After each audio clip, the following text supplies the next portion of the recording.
안녕하십니까. 8월 14일 토요일 말씀 묵상 함께 시작하겠습니다. 이제 다시 또 주말이 오고 예배 드릴 날이 내일인데요. 계속해서 함께 모여서 예배 드리지 못하는 세월이 너무 오래되다 보니까 참 마음에 참 그곳에 대한 그 모습에 대한 함께 공동체가 모이고 기뻐하고 노인으로부터 어린아이에까지 함께 즐거워하고 하나님을 높이고 함께 성찬을 나누고 또한 함께 식사를 나누었던 그 시절에 대한 그 기억이 막 그 시절이란 말이 나오죠. 막 시간이 1년이 넘게 지나다 보니까 굉장히 너무 이제 그리워지는 것 같습니다. 하나님께서 속히 우리들을 회복시켜 주시고 이 땅을 회복시켜 주시기를 위해서 기도해 주시고 정말 주님께서 이 시간을 보내게 하시는 이유가 있겠죠?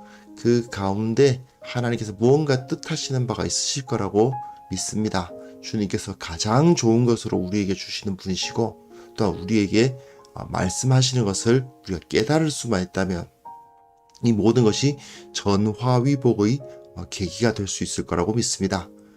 오늘 말씀은 라고 믿습니다. 오늘 말씀은 로마서 4장 13절에서부터 25절까지 말씀이고요. 이 말씀 어제 본문과 연결되어서 아브라함을 제시하면서 교회가 그리고 신앙을 가진 사람이 어떤 태도를 가져야 하는지에 대한 이야기가 나와 있습니다. 우리가 믿음이라는 것에 대해서 오해하고 있었던 부분이 있었다면 이 시간 바로잡고 주님께서 주시는 참된 믿음, 그 구원을 얻기에 합당한 믿음이라는 것은 무엇인지를 아는 시간이 되었으면 좋겠습니다. 그럼 함께 말씀을 보겠습니다.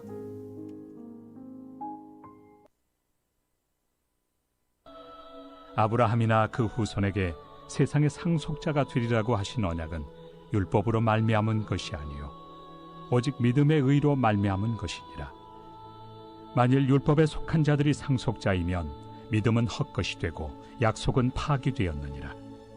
율법은 진노를 이루게 하나니 율법이 없는 곳에는 범법도 없느니라. 그러므로 상속자가 되는 그것이 은혜에 속하기 위하여 믿음으로 되나니 이는 그 약속을 그 모든 후손에게 굳게 하려 하심이라. 율법에 속한 자에게 뿐만 아니라 아브라함의 믿음에 속한 자에게도 그러하니 아브라함은 우리 모든 사람의 조상이라. 기록된 바 내가 너를 많은 민족의 조상으로 세웠다 하심과 같으니 그가 믿은 바 하나님은 죽은 자를 살리시며 없는 것을 있는 것으로 부르시는 이시니라. 아브라함이 바랄 수 없는 중에 바라고 믿었으니 이는 내 후손이 이 같으리라 하신 말씀대로 많은 민족의 조상이 되게 하려 하심이라. 그가 100세나 되어 자기 몸이 죽은 것 같고 사라의 태가 죽은 것 같음을 알고도 믿음이 약하여지지 아니하고 믿음이 없어 하나님의 약속을 의심하지 않고 믿음으로 견고하여져서 하나님께 영광을 돌리며 약속하신 그것을 또한 능히 이루실 줄을 확신하였으니 그러므로 그것이 그에게 의로 여겨졌느니라. 그에게 의로 여겨졌다 기록된 것은 아브라함만 위한 것이 아니요 의로 여기심을 받을 우리도 위함이니 곧 예수 우리 주를 죽은 자 가운데서 살리신 이를 믿는 자니라. 예수는 우리가 범죄한 것 때문에 내줌이 되고 또한 우리를 의롭다 하시기 위하여 살아나셨느니라.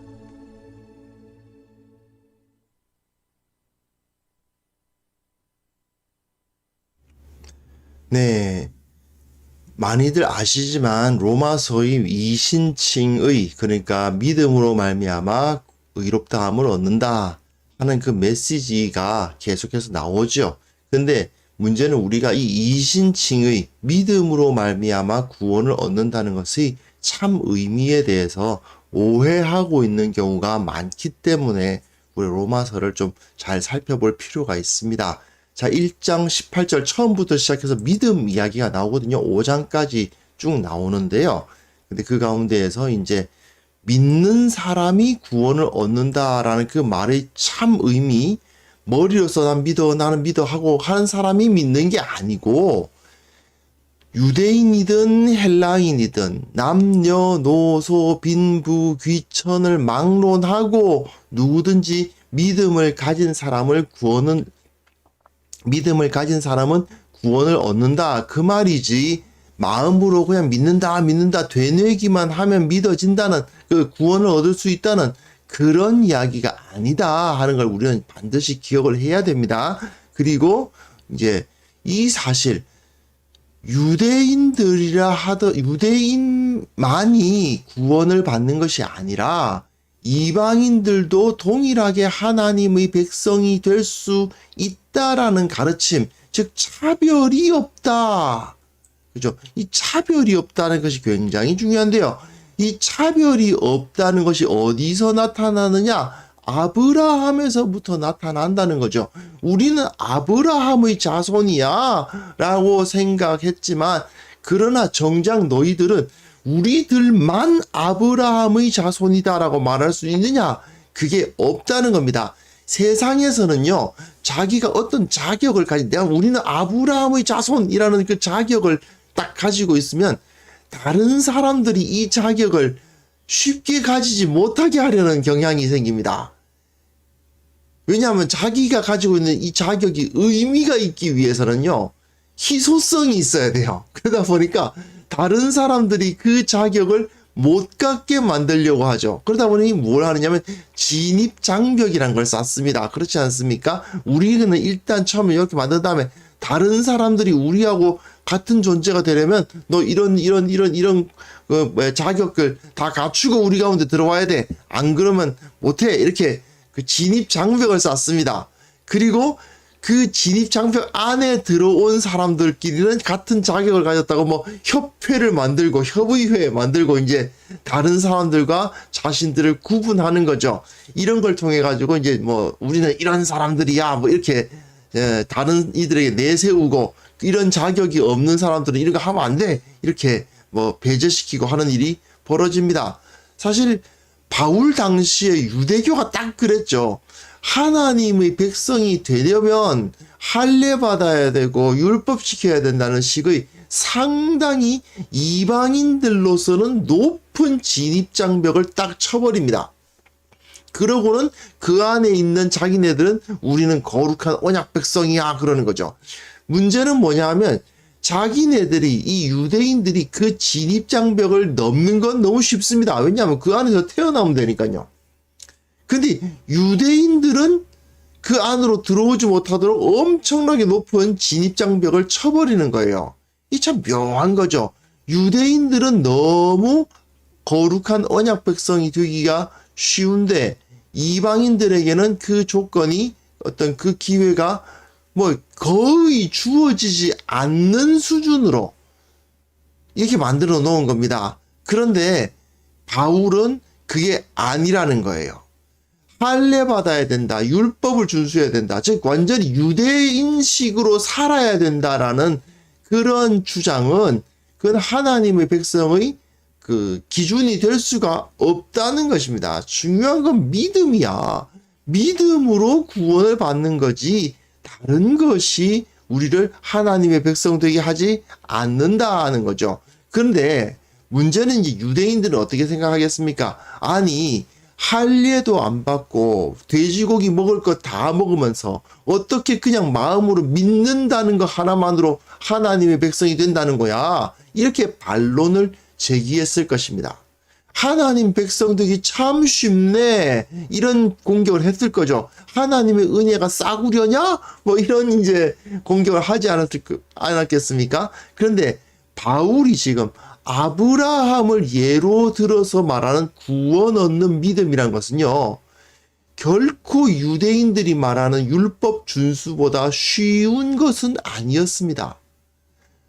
믿음이란 것은요, 결코 싸구려가 아닙니다.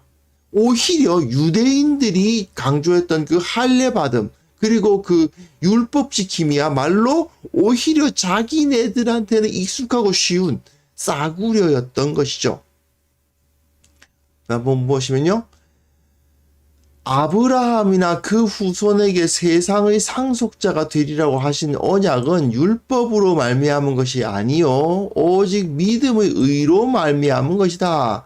율법으로 말미암아 상속자가 되리라고 하는 언약을 주셨냐? 아니죠. 율법은 아브라함 이후에 몇백 년 후에 모세에게 주어진 거고 아브라함에겐 언약이 주어지지 않았습니까?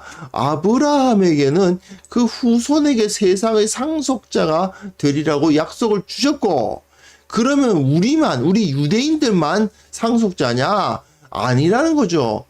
율법으로 말미암아서 된 것이 아니지 않느냐. 유대인만 율법을 가지고 있으니까 율법을 가지고 있는 유대인만 아브라함의 백성이다 뭐 이러고 있는데 아브라함 자손이다 뭐 그러고 있는데 아브라함의 자손 되는 것은 믿음의 의로 말미암은 것이다. 율법에 속한 자들이 상속자면 믿음은 헛것이 되고 약속은 파기되었다. 이 말은 무슨 소리? 율법에 속한 자? 예, 이게 무슨 뜻이냐? 그런데 너무 어렵게 생각하지 마십시오. 율법에 속한 자, 유대인들을 말하는 것입니다. 너무 성경을 이제 막 이 율법에 속한 자, 율법, 속했다. 이게 무슨 뜻이냐? 막 이래가지고 지나치게 무슨 퍼즐 맞추듯이 이게 해석하시는 분들이 계신데 바울이 무슨 의도로 이 말을 했는지에 대해서 관심을 가지시면 쉽게 나옵니다. 이건 유대인들을 말하는 것입니다. 유대인들만 상속자면 믿음은 헛것이 되고 약속도 파기되었다는 말이죠. 율법에 속했다. 그 결국 모세의 언약에 속했다. 뭐 그런 의미이지만 결국은 이스라엘 백성들만 구원을 받느냐? 그렇지 않다는 것입니다. 율법은 진노를 이루게 하나니 율법이 없는 곳에는 범법도 없느니라 이런 말을 통해서 바울은 이 율법 자체가 가지고 있는 그 기능 결국은 하나님께서 무엇이 죄고 무엇이 의다라는 것을 가르쳐 주시기 위해서 율법을 주시는데 인간들은 어떻습니까? 그것에 대해서 온전한 순종을 못하다 보니까 결국은 하나님의 진노를 불러일으킬 수밖에 없었던 거죠. 그리고 실제로 그 율법에 속한 자들이 과연 어떤 일을 겪었습니까? 우리가 오늘 이번 이 8월달 들어오기 전까지 예레미야서 공부를 했거든요. 예레미야서에서 말하는 게 뭐예요? 망한다는 거 아닙니까? 그렇죠? 유다 사람들 다 망했습니다. 하나님과의 언약 어겼고요. 그 때문에 멸망당했고요. 결국은 북이스라엘은 아수르에게, 남이스라엘은 바벨론에게 뿔뿔이 흩어졌습니다. 바울 시대에 이스라엘이 회복되었나요? 아닙니다. 북이스라엘은 찾아지지도 않았고요. 남유다에 속했던 사람들이 물론 거기에 모여가지고 성전도 새로 짓고 뭐 하고는 있지만 그 땅의 진정한 주인이었느냐? 아닙니다. 로마 밑에 있었잖아요. 로마가 그 땅 주인이지 유대인들이 무슨 그 땅의 상속자입니까? 말이 안 되죠. 실제로는 현실적으로 유대인들이 자기네들이 이스라엘이 하나님의 나라고 유대인들이 하나님의 상속자다라고 주장할 만한 현실적인 근거가 하나도 없습니다. 근데 그 바울이 그것을 바라보면서 아하, 하나님께서는 이제 더 이상 어떤 그 왕국으로서 나라로서 실제로 이 육신적인 다윗의 후손이 왕이 돼가지고 한 나라를 구성해서 하나님의 나라를 세워나가시는 것이 아니구나. 이제는 온 땅에 있는 모든 민족이 예수 그리스도를 믿는 믿음으로 말미암아 구원을 얻는 그러한 역사를 일으키시겠구나 하는 것을 깨달았기 때문에 이제는 더 이상 유대인들만 하나님의 백성이 아니다. 믿는 사람은 모든 사람이 다 하나님의 백성이 될 수 있다. 그 이야기를 지금 하고 있는 거예요. 그런데 유대인들은 그걸 못 받아들이는 겁니다. 왜요? 우리들만 하나님의 백성이 돼야 되거든. 그러니까 진입장벽 높게 쳐야 되거든요. 그런데도 불구하고 바울이 그 진입장벽을 딱 깨뜨리고 있지 않습니까? 그러니까 화가 나는 겁니다. 자, 그 다음 한번 보시면요. 상속자가 되는 그것이 은혜에 속하기 위하여 믿음으로 되나니 이는 그 약속을 모든 후손에게 굳게 하려 하심이라. 율법에 속한 자에게뿐 아니라, 그죠? 상속자가 누가 돼요? 은혜에 속해요. 그럼 믿음으로 되는 거예요. 그죠? 율법을 지킨다, 할례를 받아야 된다가 아니고, 근데 율법에 속한 자에게뿐만이 아니라 아브라함의 믿음에 속한 자에게도 그러하다. 아브라함은 우리 모든 사람의 조상이라. 예, 아브라함은 모든 사람의 조상이에요. 율법에 속한 자 유대인들에게뿐만 아니라 모든 사람, 모든 믿는 사람의 조상이 되는 겁니다. 그러면서 딱 증거를 제시하죠. 이제 창세기 17장 5절입니다. 아브라함이 되면서 너를 여러 민족의 아버지가 되게 하였다고 말씀을 하시지 않았냐. 그런데 왜 너네들은 우리 민족, 우리 유다 민족의 그 조상이라고만 하느냐? 하나님은 이미 아브라함을 여러 민족의 아버지로 세우셨고, 그것은 이스라엘이 생기기도 전에, 이스라엘이라는 나라가 출애굽을 하기도 전에 주어진 약속이다. 이렇게 이야기를 하는 거죠. 결국 유대인들 입장에서 생각하면 자기네들은 그 혈통으로 이제 진입장벽 쳐놨죠. 혈통으로 진입장벽 치면은 다른 사람들은 아예 들어올 수가 없는 거 아닙니까? 하지만 그 안에 들어 있었던 사람들은 그 자격을 얻기 위해서 어떤 노력도 할 필요가 없는 게 혈통이죠. 그러니 바울은 이게 잘못됐다는 겁니다. 자기도 유대인이지만 하나님께서 아브라함에게 주신 이 영광스러운 지위, 하나님 나라에 속한 하나님의 백성이란 지위를 유대인들만 독차지할 수 없다 하는 것을 강조하는 것입니다. 결국 하나님의 복은 모든 사람을 위해서 주어지는 것이죠. 자, 보세요. 그러면서 너희 유대인들아, 나도 유대인이지만 우리 통족 유대인들아, 우리가 정말 아브라함의 자손이라고 불릴만 하냐? 이렇게 물어보는 거예요. 아브라함은 바랄 수 없는 중에 바라고 믿었다. 이는 내 후손이 이 같으리라 하신 말씀대로 많은 민족의 조상이 되게 하려 하심이라. 100세나 되어 자기 몸이 죽은 것 같고 사라의 태가 죽은 것 같음을 알고도 믿음이 약하여지지 않고, 믿음이 없어 하나님의 약속을 의심하지 않고 믿음으로 견고하여져서 하나님께 영광을 돌리며 약속하신 그것을 또한 능히 이루실 줄을 확신하였다. 그러니까 그 사람이 의로운 거 아니겠느냐. 자, 보세요. 유대인들은 야, 하나님의 백성 되기 쉽네. 믿기만 하면 하나님의 백성 되는 거냐? 할례 받고 할례도 받고 율법도 지키고 저 먹던 거 다 끊고 그래야지 어떻게 하나님의 백성, 구원받은 거룩한 백성이 그냥 마음으로 믿기만 하면 구원받는다고 그러냐? 그렇게 막 할 때에 믿음이 뭔 줄 알아? 그렇게 말하는 거죠. 믿음이란 건 말이야, 바랄 수 없는 중에 바라고 믿는 거야. 100세가 되어서 어떻게 아들이 나와? 100세인데 그럼에도 불구하고 하나님의 약속을 의심하지 않고 오히려 견고한 믿음을 가지고 하나님께 영광 돌렸던 사람이 누구냐? 아브라함이다 이거죠. 그 아브라함의 믿음을 따르는 것이 바로 믿음으로 구원을 얻는 것이야. 너희들 그런 믿음 가져봤어? 너희 유대인들아, 너 태어나 보니까 유대인이었지. 정신 차려 보니까 할례 받은 상태였지. 너 그냥 늘 살던 곳이 그냥 어려서부터 살던 그 환경 자체가 율법 지키는 환경에서 살다 보니까 그냥 그대로 살다 보니까 율법 지키고 있지. 그래 놓고 네가 저 믿지 않는 저 이방인들이 아브라함의 그 믿음을 따라서 믿음으로 말미암아 하나님의 백성 된 것보다 너희들이 더 나은 것 같아? 너희들이 더 훌륭한 것 같아? 너희들이 더 하나님께 가까운 것 같아? 지금 바울은 그렇게 말하고 있는 거예요. 믿음이란 게 뭐냐? 믿음이란 것은 그냥 아무런 삶의 변화 하나도 없이 믿습니다 하는 거 아니라고 제가 계속 강조드리죠. 믿음이란 것은 그의 삶 자체를 완전히 바꿔버리는 거예요. 생각과 태도와 말과 삶의 방식을 완전히 바꾸는 게 사실은 믿음입니다. 물론 이전에 먹던 것 그대로 먹을 수도 있고요.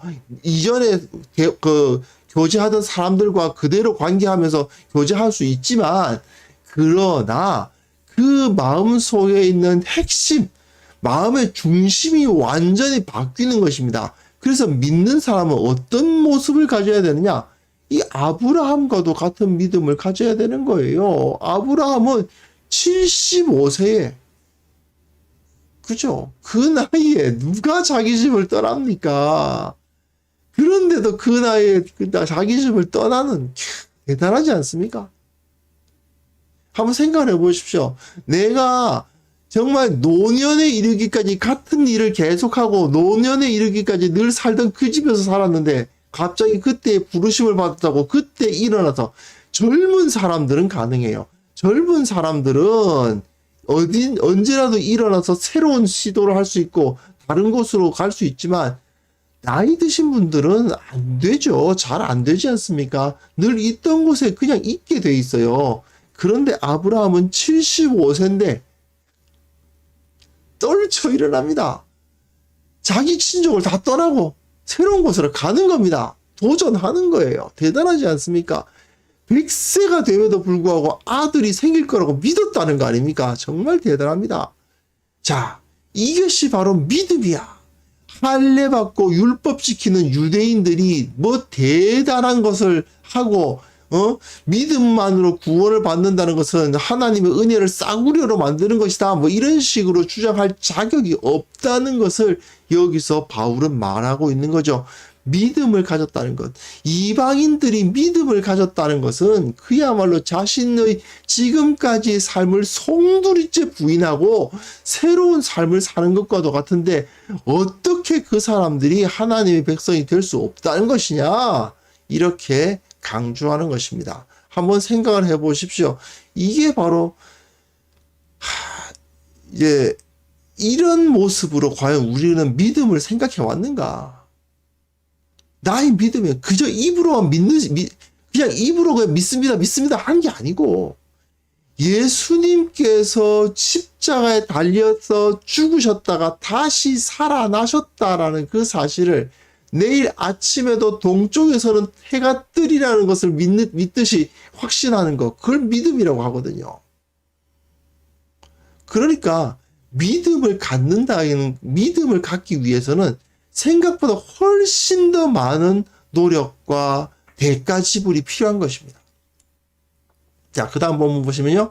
그에게 의로 여겨졌다 기록된 것은 아브라함만 위한 것이 아니요 의로 여기심을 받은 우리도 위함이니 곧 예수 우리 주를 죽은 자 가운데서 살리신 이를 믿는 자니라. 예수는 우리가 범죄한 것 때문에 내줌이 되고 또한 우리를 의롭다 하시기 위해 살아나셨느니라. 자, 한번 생각해 보십시오. 믿음으로 의를 이롭게 된다는 것은 아브라함에게만 적용될 것이 아니다는 것이죠. 아브라함만을 위한 것이 아니다. 우리들에게도 동일하게 이 원리는 적용이 되는데, 뭘 믿는 것입니까? 죽은 자 가운데서 살리신 이를 믿는 거예요. 자, 이거 굉장한 겁니다. 한 명의 유대인 랍비, 목수 출신 랍비인 예수라는 사람이 죽었다가 다시 살아났다는 기적, 그 기적을 믿을 뿐 아니라 그 죽음이 우리의 죄 때문에 죽음이었다고 믿고, 또한 그가 우리를 의롭게 하시기 위해서 다시 살아나셨다는 것, 그것을 다 믿는다는 겁니다. 한번 생각을 해보세요. 어떤 사람이 죽었대요. 이거 안 됐네. 그런데 다시 살아났답니다. 믿을 수 있습니까? 벌써? 사람이 죽었다가 다시 살아났다는 그것이 믿어집니까? 안 믿어지는 일이죠. 인간적으로 보면요, 100세가 된 노인이 아들을 얻을 거라고 믿는 거나, 사람이 죽었다가 다시 살아났는데 그를 믿는 사람은 영원한 생명을 얻는다는 그런 것을 믿는 거나, 터무니없기는 매한가지입니다. 100세의 노인이 아이를 얻을 거라고 말하는 거나, 사람이 죽었다가 살아나서 하늘로 올라갔다고 이야기하는 거나 터무니없는 이야기인 건 마찬가지 아닙니까? 그런데 이것을 믿는 사람은 단순히 믿습니다, 믿습니다 하는 게 아니죠.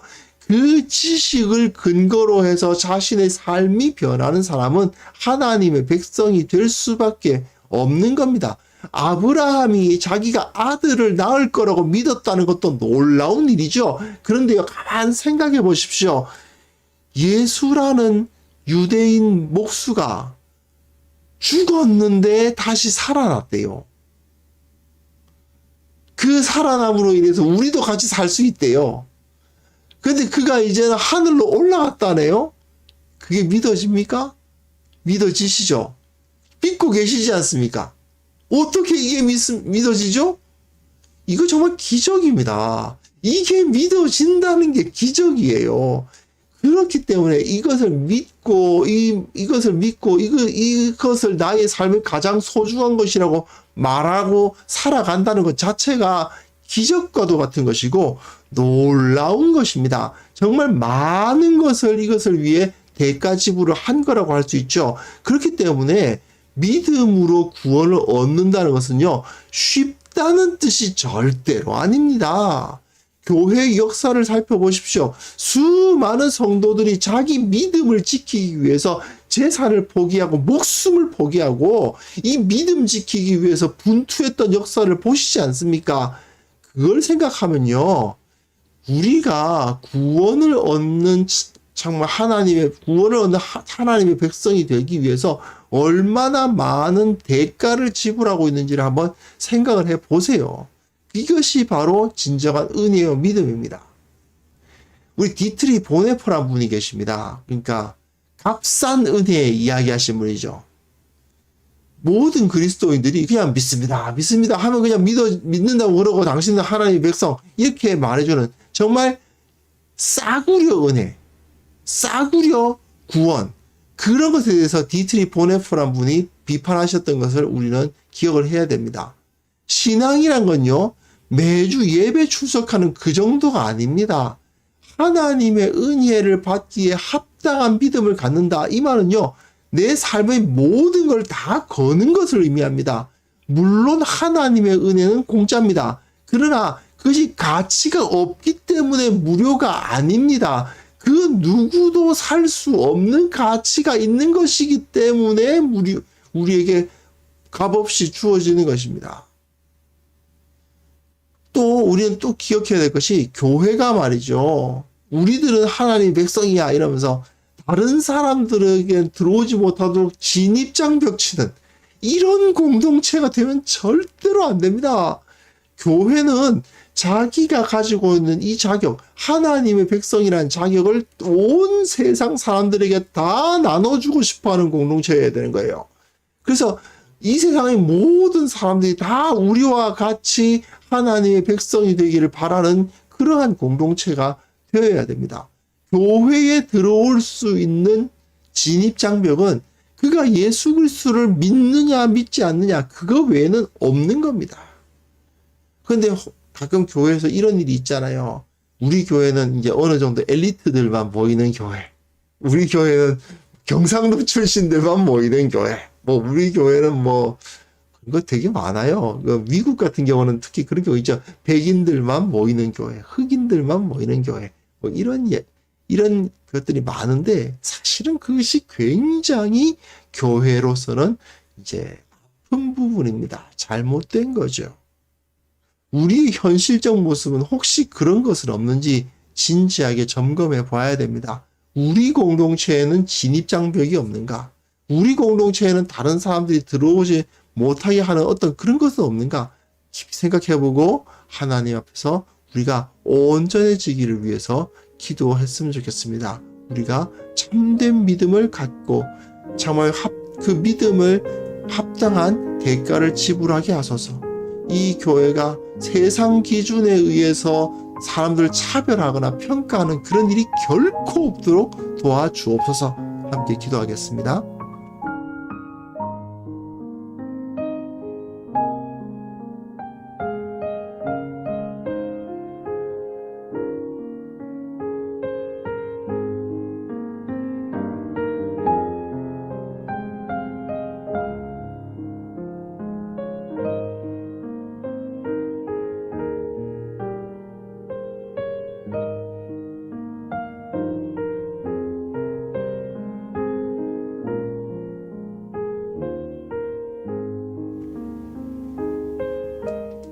하나님 아버지,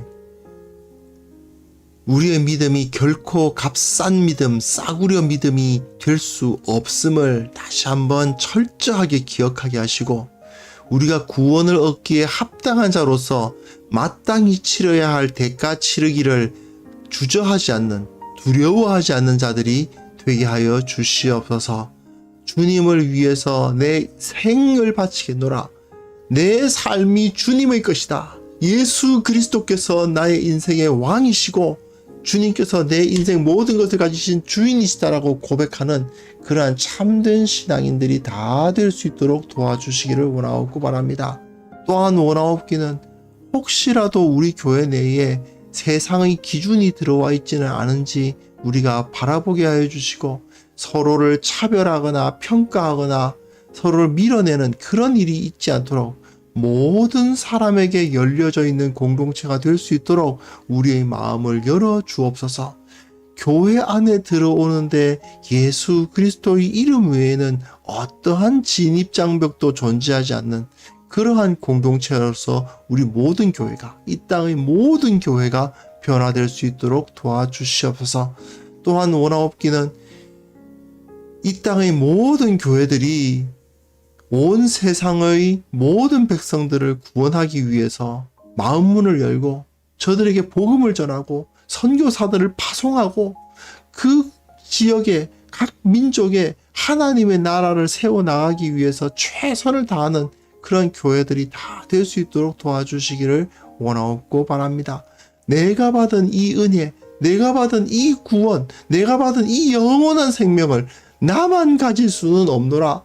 우리 민족만 가질 수는 없노라. 우리 친한 사람들끼리만 가질 수는 없노라 고백하며 모든 사람들에게 이 복음을 전하고자 하는 그러한 열정을 우리들에게 허락하여 주옵소서. 그것을 통해서 온 세상 가운데 예수 그리스도의 복음이 편만해지고, 이를 통해서 온 세상이 하나님의 영광을 고백하는 그런 역사를 우리가 바라볼 수 있도록 도와주옵소서. 주님, 내일 또 거룩한 주일을 준비합니다. 참으로 함께 모여서 예배 드리지 못한 시간이 참으로 너무나도 긴 것 같습니다.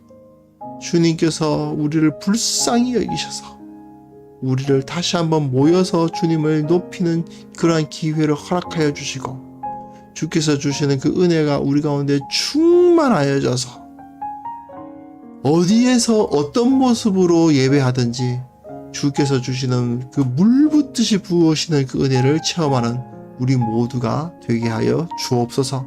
오늘 하루도 주님께서 우리와 동행하여 주시기를 간절히 원하오며 예수 그리스도의 이름으로 기도합니다. 아멘.